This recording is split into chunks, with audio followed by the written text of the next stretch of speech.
ایک دور پہاڑوں کے درمیان روزبان نامی ایک چھوٹی سی بستی تھی۔ یہاں نہ بڑے محلات تھے نہ روشن بازار۔ اس بستی کے ایک ٹوٹے سے گھر میں ایلیا نامی ایک یتیم لڑکی رہتی تھی۔ ایلیا کے پاس دولت نہیں تھی مگر اس کے پاس خواب تھے۔ وہ پرانے کپڑوں کے ٹکڑوں سے گڑیوں کے لباس بناتی، سوئی دھاگا اس کا واحد خزانہ تھا۔ رات کو جب سب سو جاتے وہ چاندنی میں کپڑے سیتی اور آہستہ سے کہتی، ایک دن میری بنائی ہوئی ڈریس دنیا دیکھے گی۔ ایلیا کی ماں ایک وقت میں شاہی دربار میں درزی ہوا کرتی تھی مگر غربت اور بیماری نے سب کچھ چھین لیا۔ مرنے سے پہلے ماں نے ایلیا کو ایک پرانا لکڑی کا باکس دیا تھا جس میں چند کپڑوں کے نمونے، ایک ٹوٹی ہوئی کینچی اور ایک ڈائری تھی۔ ڈائری میں لکھا تھا، بیٹی، فیشن صرف کپڑا نہیں، یہ ہمت، صبر اور سچائی کا نام ہے۔ ایک دن پورے شہر میں اعلان ہوا، شاہی محل میں گرینڈ فیشن چیلنج ہو رہا ہے، فاتح کو شاہی ڈیزائنر بنایا جائے گا۔ یہ موقع زندگی بدل سکتا تھا مگر مسئلہ یہ تھا، داخلہ فیس بہت زیادہ تھی اور غریبوں کو محل میں داخل ہونے کی اجازت نہ تھی۔ ایلیا نے خواب کو دل میں دفن کر لیا مگر قسمت کچھ اور ہی لکھ چکی تھی۔ اسی رات ایلیا اپنی جھونپڑی میں بیٹھی وہ ساری باتیں یاد کر رہی تھی۔ اچانک ایک زخمی سفید ہرن ایلیا کے دروازے پر آ گرا۔ ایلیا نے اس کی مرہم پٹی کی، پانی پلایا۔ اچانک جنگل کی روشنی چمکی اور ایک جادوئی عورت نمودار ہوئی۔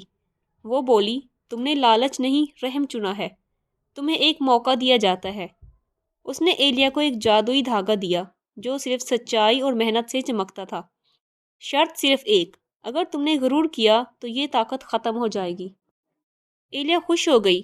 ایلیا نے جنگل کے پتے، پرندوں کے پروں سے ڈیزائن بنائے۔ وہ دن رات محنت کرتی رہی۔ جادوئی دھاگا چمکتا مگر صرف تب جب ایلیا کا دل صاف ہوتا۔ اس کا لباس سادہ تھا مگر روح سے بھرا ہوا۔ یہ لباس کسی شہزادی کا نہیں، ایک عام لڑکی کے خواب کا لباس تھا۔ آخر مقابلے کا دن آ گیا۔ محل میں امیر ڈیزائنر موجود تھے، سونے، ہیرو، قیمتی کپڑوں سے سجے لباس۔ جب ایلیا آئی تو سب ہنس پڑے مگر جیسے ہی اس کا لباس اسٹیج پر آیا، ہال خاموش ہو گیا۔ لباس چمک نہیں رہا تھا مگر احساس جگا رہا تھا۔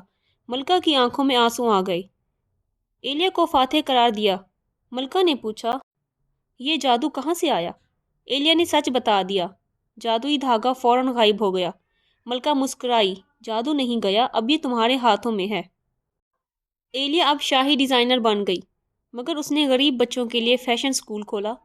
وہ کہتی، میں نے سیکھا ہے کہ محنت کا انعام صرف کامیابی نہیں بلکہ دوسروں کے لیے امید بننا ہے۔ ایلیا اب شاہی محل میں رہتی ہے اور وہ اپنی جھونپڑی کو یاد کرتی ہے، اللہ کا شکر ادا کرتی ہے کہ اسے اب اچھا وقت ملا ہے۔ اس کہانی کا اخلاقی سبق یہ ہے، محنت، صبر اور عاجزی کا انعام ضرور ملتا ہے، سچا ٹیلنٹ کبھی نہیں چھپتا۔ آپ اس قسم کی مزید اخلاقی کہانیاں سننا چاہتے ہیں تو پلیز ہمارے چینل کو لائک اور سبسکرائب کریں۔ Thank you.